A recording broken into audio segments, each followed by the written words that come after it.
Hello, everyone, and welcome back to CLI's Legalpreneurs Spotlight Future 50 series.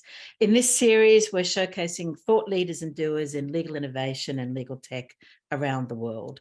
Today, I'm absolutely delighted to say we're being joined by Caren Ulrich-Stacey. Hi, Caren, good to see you. Caren is the founder and CEO of the Diversity Lab, the founder of its On-Ramp Fellowship. She was recently appointed as lead diversity, equity, inclusion and accessibility advisor to the USPTO. She holds roles with the UN Women Initiative and fellowships at the College of Law Practice Management and the Tory Burch Foundation. Caren also has a deep background in law firm talent management and legal data and performance metrics. There's so many things that we could chat with Caren about, but today we're going to focus on diversity, equity, and inclusion, and particularly Caren's outstanding work and that of her amazing team through the Diversity Lab. The lab is an incubator for innovative ways of boosting diversity and inclusion in the legal profession. And we're going to be chatting about two wonderful projects, the Mansfield Rule and the Move the Needle Initiative. Caren, a huge welcome back to CLI in this series. It's absolutely wonderful to have you.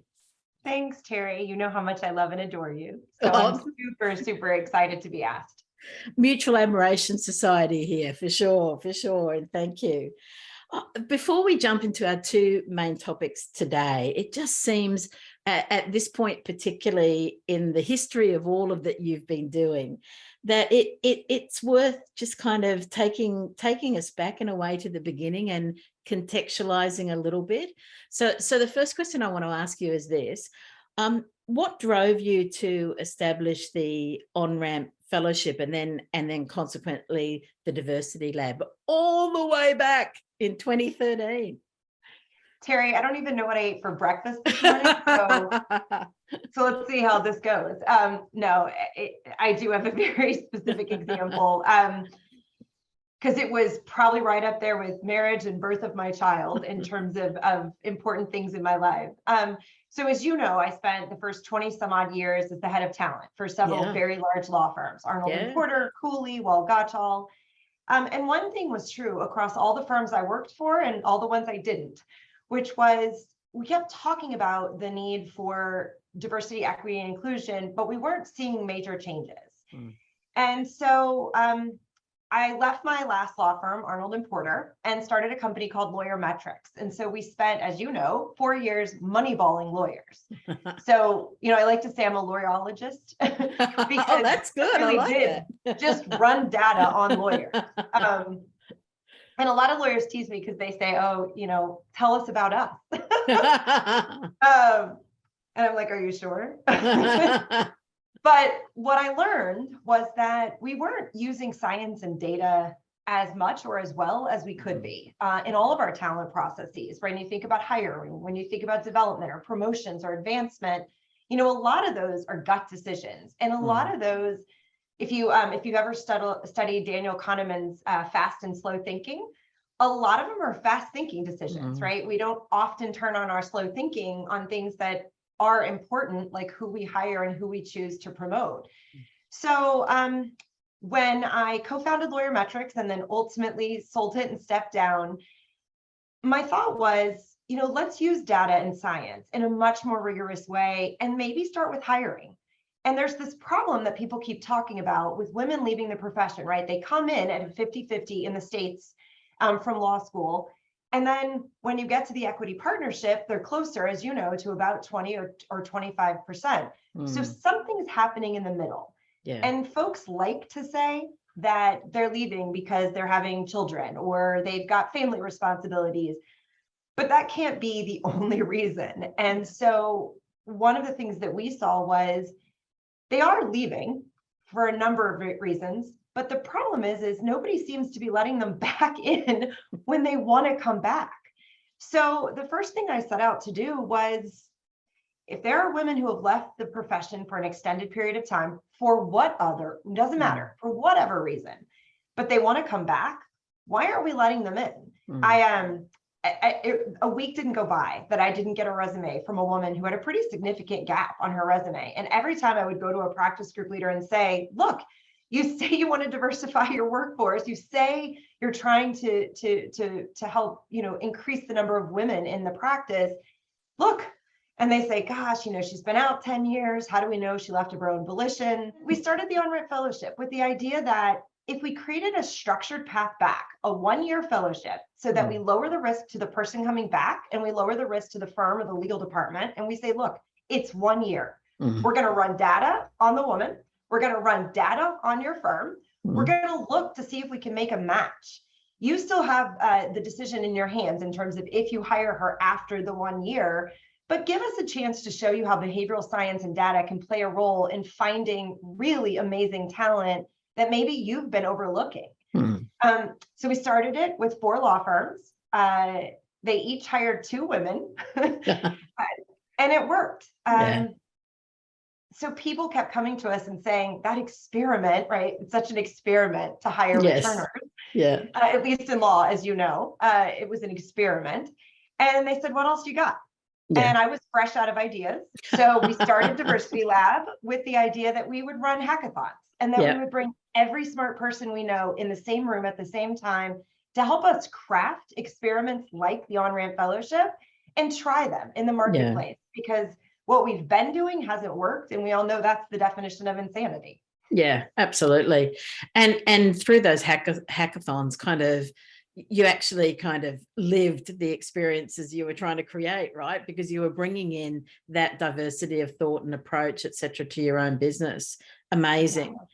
What would be different, do you think, if you were establishing it today in 2022, if you're trying to get it kind of off the ground? Would those same considerations and drivers still be there, or would they be different, or how has the scene changed? Yeah, so interestingly, in hindsight, we took on too much across too many levels, right? We were looking at graduation from law school, junior associates, mid-level associates. We were looking at a mid-level counsel and legal departments. And then we were also looking at leadership. And we realized after we started really collecting a lot of data about what was actually creating change, that probably our highest and best use was to focus on leadership, because the data shows the more diverse the leadership, the more diverse the workforce is. And the more diverse the leadership and workforce, the more equitable and inclusive their decisions are about hiring and pay and all of those other things that follow. So your focus is increasingly on leadership now? It is. Yeah, fantastic. It's in leadership now and the immediate pipeline to leadership. Yeah, absolutely. You mentioned the Women in Law hackathons, and it really has just been an amazing generator of innovative ways to improve diversity and equity and inclusion in legal practice. And I know that one of the ideas that came out of it was the Mansfield Rule. So tell us a little bit more about its history and kind of how it works, and how you've seen things change using that project and initiative, if you like, in the last, say, 5 or 6 years. Sure. So in the States, there's this thing called the Rooney Rule, and it was put in place by the NFL almost 15 years ago now. And the idea was consider one minority head coach. The Women in Law Hackathon team said, why aren't we doing something like that? It seems to be working in the National Football League. Why haven't we tried something as simple as that to see if we could create a mind shift and maybe broaden the network of those who are making decisions about who is in leadership and who's not in leadership? So one of the things we learned when we were lucky, this is again where the data and science comes into place. Every PhD candidate did their dissertation on what did and didn't work about the Rooney Rule. So we were able to take that research and show that one is not a tipping point. We also saw that consideration just hiring is not going to do it, right? You have to see what's happening in the promotions, you have to see what's happening in the hiring, and you also have to pay attention on the activities that someone needs to collect along the way in order to be eligible for leadership. So we really blew out the Mansfield Rule. And instead of saying consider one when you're hiring for leadership, we said 30%, consider 30% diversity. And at the very beginning, it was women and racial and ethnic minorities. And it was not only elections and appointments to leadership, but also hiring and also promotions. Yeah. And then it grew. It's gotten tougher every year. We added LGBTQ plus and lawyers with disabilities to the mix. Fantastic. We added things that like client pitches, because we know our leaders typically often are rainmakers as well. And they have to have access to their own clients and their own books of business. So it really has gotten tougher every year. It started just with 35 firms. There are now 375 law firms in both the US and the UK participating. Fantastic. And legal departments now. We have a version for legal departments. It's built on the same principles, but a little different to work within a corporate environment. But as you know, and you're not going to be surprised, we run data on everything we do. We have just enough data now to run it on the early adopters, those who started at the beginning and have consistently done the Mansfield rule for several years consecutively. And what we found is that those early adopters, if they stayed in, and again, it got progressively harder, if they committed and stayed in, they diversified the racial and ethnic makeup of their management committees at 30 times the rate of non-Mansfield rule firms. Wow. And so that's just a comparison of the control and the variable group, right? But if you look at just the Mansfield rule firms, not only are women progressing into partnership at a higher rate than they were pre-Mansfield, they're also progressing into leadership committees like partner nominating and comp committee, those things that are the pathway to those other leadership roles. We're seeing the same thing for racial and ethnic diversity. They're progressing into the partnership at a higher rate than they were pre-Mansfield rule. Yeah. So early progress and really amazing progress, more so in the last 5 years than in the last 10. Yeah.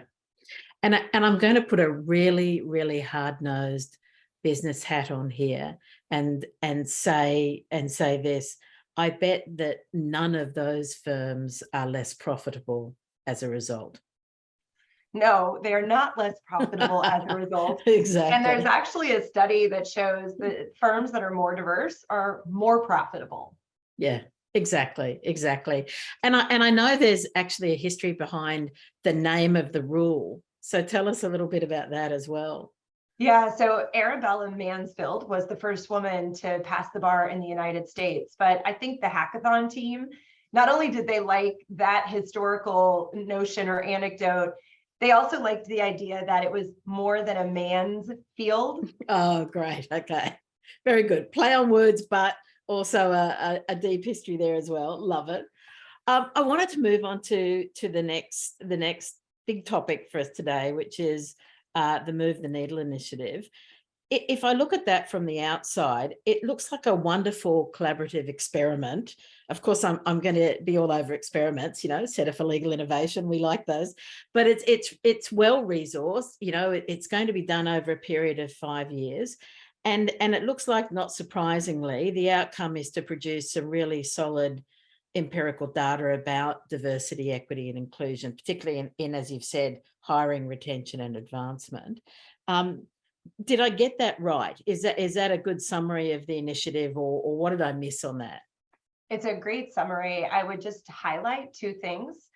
One is, it's probably one of the first initiatives where we're asking the law firms and the legal departments to collaborate and be accountable to each other. Brilliant. And then the second piece of the puzzle is, Move the Needle was so that we could go deep and pull a bunch of different talent levers at one time, right? So if we're working with a firm on on-ramp fellowship to bring women lawyers back, we're just dealing in recruitment. Or if we're doing the Mansfield rule, we're just dealing in promotions and elections to leadership. But as you know, there's a lot that happens in the talent processes that are interlinked with retention and hiring and promotions. So we really wanted to work with 4 firms and go deep and make sure that we were pulling all of those different talent levers at the same time, because they are interconnected. And it's really advantageous to be thinking about all of them as an interconnected source and then run the data.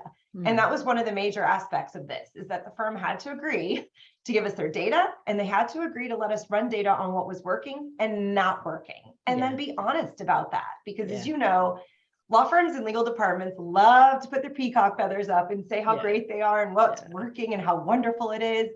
But our deal for the Move the Needle Fund is, you have to equally say what doesn't work, Yeah. because it's obviously happening, or we would Yeah. have seen more progress in the field. Yeah.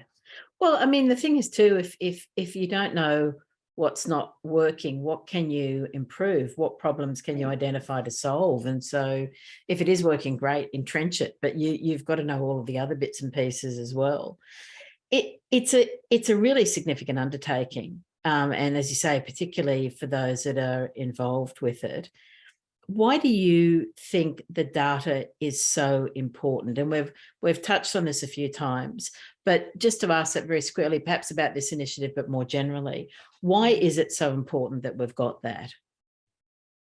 It's important for two reasons. I think sometimes people think of data as just diversity representation when they think about it in the DEI, IA realm.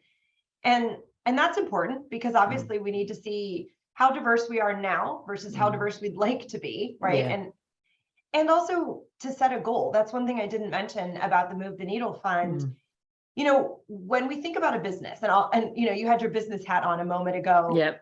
It's very rare for a business to say, I want to be more profitable, and then not say what that means. Like, what does that look like in 5 years? Or, I want my marketing hits to be, seen by more people. You would quantify that. So the same thing is true for diversity. If right now you look like X and you want to look like Y, quantify that, because you have to measure something to know where you're going and then to measure against it. But I would actually argue that we have to go 2 levels deeper, and sometimes folks don't. And we're trying to test that and educate the marketplace on it.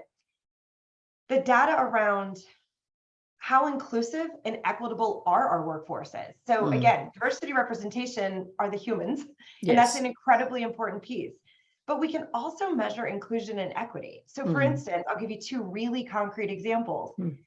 We know that work assignments, what type of work you get and what type of clients you work on, is crucial to someone's advancement in a law firm. What we should be measuring are people getting the type of assignments, the quantity and quality of assignments that they need to advance. And is it equal, across all demographics? And we can measure that in 2 different ways, right? We can measure that by looking at the hours, right? Everyone likes to groan and grunt about the fact that we have billable hours and we have to write everything down. But for somebody who loves data, I can measure the work people are doing. The second way we can measure that is perceptions, right? That's the reality. Are people getting the type of work that's going to help them advance? But the perceptions of the humans matter as much. Do they feel included? Do they feel like they're getting the type of work that's going to advance them? Because even if they are, but they don't think they are, that's enough to have them leave your law firm. So we measure both work assignments from looking at a billable hours and a UTBMS codes, right? Looking at the codes that they charge to. But we also ask them their perceptions about inclusion and belonging, because that, quite frankly, matters as much. Absolutely. And ultimately has to impact performance, because no matter what work you're getting, if you're in an environment that is very exclusive and elite and you don't feel part of the environment at all, obviously you just can't perform as well as you might like to. So I love that you're linking those together. Actually, it makes perfect sense. I know out of this initiative, you're going to produce a report, and obviously it's going to have, again, lots of data, yay, and lots of findings. Is it, I guess, 2 parts to this. Is it going to be made public? And secondly, will it provide recommendations or almost like a blueprint that others could then take away and actually start working with? Yes and yes. Yay! So interestingly, Terry, we are coming up on the midpoint of Move the Needle. I will say, because Diversity Lab is all about sharing our successes, but also sharing our challenges. I won't call them failures, but say challenges. Move the Needle launched at the exact same time that the pandemic decided to launch. Oh, yay. And so while everybody was trying to move their workforces remote, and while everyone was trying to figure out how to manage personally and professionally as individuals, we were trying to kick off the largest experiment in the history of law related to diversity, equity, and inclusion. Well done. Right? Thank you for that. We are not near as far along as I think anyone thought we could or should be. But we have tested 20 bias interrupters, and Terrific. we have data on at least half of them. Oh, that's great. And I would say there's a good portion that are working and we can see improvement. And there are a good portion that there still needs iteration, that still needs evolution, because we're not seeing as much progress as we'd like. Yeah. So we're meeting in October in San Francisco. You are welcome to join us. Oh, Caren. thank you very much. And we're going to start talking about what we've learned. And then from that will come the first reports. And the first report really will be, what have our challenges been? What have we learned so far? And if we were to tell you to do something or not to do something, what are those things that we're learning so far? Yeah, fantastic. It's just, again, it's just an absolutely wonderful initiative. And I've no doubt that there's just going to be a rich kind of opportunity to dive into so much that will come from that. So congrats on that as well. We've spoken about the on-ramp fellowship, and I love that program from the very beginning. I love them all, but I guess there's a special fondness for that one because it kind of kicked it all off, as you said, for you. It is that creation of a place and a space for women to return to legal practice. But I wanted to ask you now, at this point in time, how's it going? And have you had to kind of reset kind of pre and post COVID? So you've spoken about it in relation to the previous kind of question, but how has that impacted the on-ramp fellowship, the COVID situation as well? Yeah, so pre-COVID, we were working with about 35 legal departments and law firms to bring women back. Yeah. And pre-COVID, we had brought back about 75 women. So it was going really well. And we had a lot of momentum. New firms and new legal departments were joining the mix every day. And we had some firms that not only had hired 1 or 2 returning fellows, we have at least one firm, Sidley Austin, that had hired 12. Wow. So it was really gaining a ton of momentum, and firms were seeing that they were really leaving this part of the workforce behind. When the pandemic hit and recruiting pretty much went dark, so did on-ramp. Yeah. So there was very little movement on on-ramp over the last 2 years. Yeah. But I guess the good news is that, recruitment has spurred back up. Yeah. And we've now brought back 115 women. Wow. And we have a goal that we've set by 2025 to bring back 200. That's amazing. And so now there are 50 legal departments and law firms who are helping us to do that. That's incredible. That's incredible. I mean, I know, here in Australia, we're really kind of feeling a skills shortage at the moment, and it's pretty much across the board. So I'm really, really hoping that in a positive spin on that it's the sort of thing that does give programs like your own a boost, that it will help. So, I'm just saying, if folks are looking for a job, maybe there might be an opportunity in Australia. Well, you know what, Terry, that's a really interesting point, because when we first launched on-ramp, I really only thought about it narrowly as women who have left and want to come back and into the same practice. But one of the things we found in the 800 and some odd resumes and applications that we've received is that a good half of these women want to change their practice areas. And part of the reason they stepped out is they didn't love what they were doing.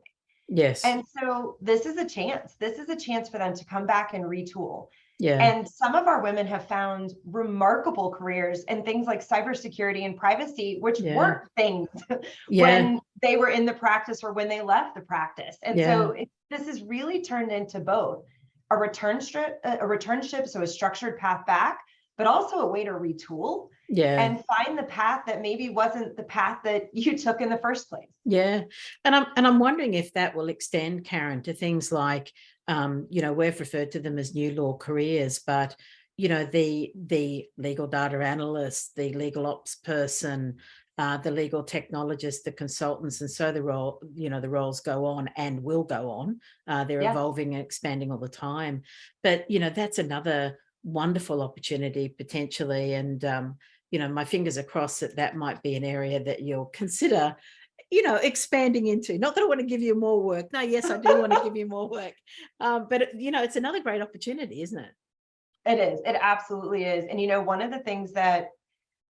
the roles that we play with the On-Ramp Fellowship is not just making the matches between those organizations and the women who want to return, but it's also helping to build the women's confidence to know that if they want to do something they've never done, so just like the roles you're talking about, alternative legal services, right? Because that wasn't a thing when they were in. Exactly. Build their confidence and help them understand that if they had a 10-year gap, it's probably more likely than not that whatever they were doing in their 10-year gap provided perspective and wisdom and knowledge and acumen that they are going to be able to use in this next thing they do in law.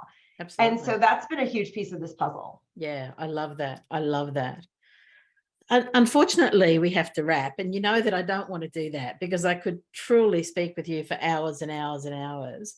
But I wanted to kind of bring us to a close on a big question, and it is a really big question, and it's about whether or not you feel we're making inroads, and I mean that really making inroads into improving diversity, equity, inclusion, and now also, you know, belonging or accessibility, and particularly in legal practice. So taking that kind of fairly broadly.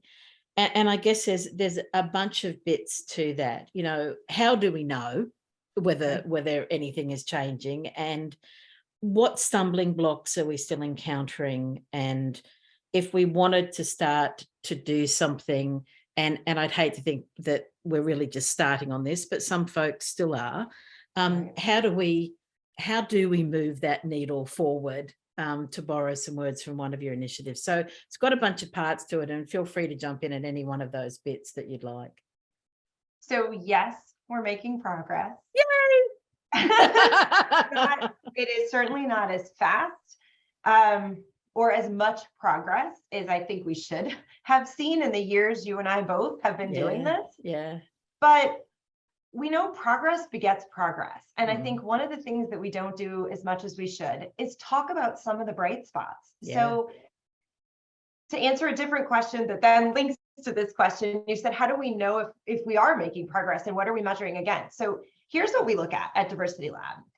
First of all, we love data. So that's not going to surprise you that our first point, our North Star is, does the legal profession look like society? And so that's the representation. So that's where we're going, right? Yeah. We as a profession should represent society. Absolutely. And it's probably even more important for us because the legal profession plays an outsized role in everything else, right? In the States, it's half of POTUS, right? It's 38% of Congress, right? There's a huge number of lawyers that go into these other really important roles. So two points on that. When you look at society, we're actually coming to a point where in law, women are equally represented in law at the lower levels, reflecting society. Now, we're still not making progress or as much progress in leadership as it relates to women. But that's what I mean. There is progress here. Now, how do we learn from that progress and translate it to here? The other thing we look at is, when we dig deeper, because you can't just think racial and ethnic diversity as a whole. You have to think here in the States, Asian population, Latinx population, Black population. And then you have to look at that by gender. And when you look at the Asian population, we've actually almost reached parity for Asian men in the equity partnership as we have with law school. That's another win. We haven't for Asian women. So that's where we need to borrow and look for progress in these other areas and see where we can apply that progress to these other areas. So there's more I could say on this, but we have made progress, not as much, but if everybody took a moment and found one or two bright spots and we talked about that and we talked about what we can learn from that and where we can apply that, I think we do ourselves a much better job of that, plus continuing to look at where the challenges are, because we put a lot of weight on the places where we haven't made progress and a lot of weight on the challenges. I'm just asking that we put equal weight on the progress. Absolutely. Are there still, can we identify using that data where the stumbling blocks are? Like, are there still some things that stand out as things that we really could focus on? Leadership is one that you've mentioned. Are there any others or anything else that might be a little bit more nuanced around what we can do, what we need to focus on to improve things. Yeah, one of the biggest stumbling blocks is humans' decision making. Yeah. And that's where, people have tried to put unconscious bias in training Yes. and in place. And I'm not a big believer in unconscious bias training in isolation, right? Yeah, for sure. It's just like putting a training place in and then saying, yes, I went to that, I checked the box, but there's no way to be sure that a behavior has changed as a result of that one training. Absolutely. The stumbling block that I see that would help with the human decision making is really looking at creating inclusive systems. So if we were to arrange hiring in a way that took out as much of the bias as possible from the human decision making, like if we removed law school and grades and names from resumes, we've already seen that invites a broader group of people to interview. Yep. Then if we move to a structured behavioral interview process with a panel and a scorecard, we see that removes some of the bias in the interviewing piece of the puzzle. So at each stage and each talent system, there's ways to remove bias in the system so that it allows the human to do slow thinking, as we talked about at the beginning, and really think before they make the decision, and as much as possible, remove the bias that they may be bringing to the table. Yeah, absolutely. And is that a starting place for folks as well to almost do a little bit of an audit, I guess, of their systems and to put them through a bit of a test as to whether or not they pass or they fail in terms of the sorts of things you're talking about? Yes. So, I love data, and I would say certainly run the data and see where your biggest challenges lie, but it's likely that they lie in three places. It's likely that you're not recruiting a broad grouping of humans at the lateral level, more so than probably your summer associate or trainee level. It's more likely that you're having trouble retaining your underrepresented populations, more so than your underrepresented population. And it's more likely that you're promoting into leadership the overrepresented population more so than the underrepresented. And if we know that generally from just statistics across multiple countries, you have three really good starting places to look at those systems and start making tweaks to them immediately, as opposed to taking years to run the data to find the exact problem. But instead, if you know that you can make your system more equitable and more inclusive, start there. Run the data to see if it's worked. But definitely don't rely so heavily on finding the challenge or digging deep to find that data point that you're not paying attention to the fact that these systems were built a century ago. Yes. How could they still be fair? You just start with that premise. Yeah, that's right. I mean, it's almost common sense, really, isn't it? Yeah, absolutely. And, if folks need to know how to start, they can, of course, contact the Diversity Lab. You'll always help them out as well. I know that.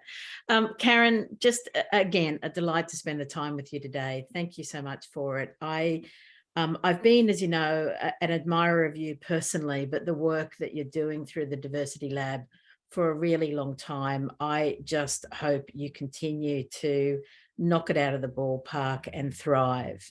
Thank you again for your time today. Thank you. And if it weren't for you and other collaborators, none of this would be still kicking and screaming. So thank you. Thanks, Caren.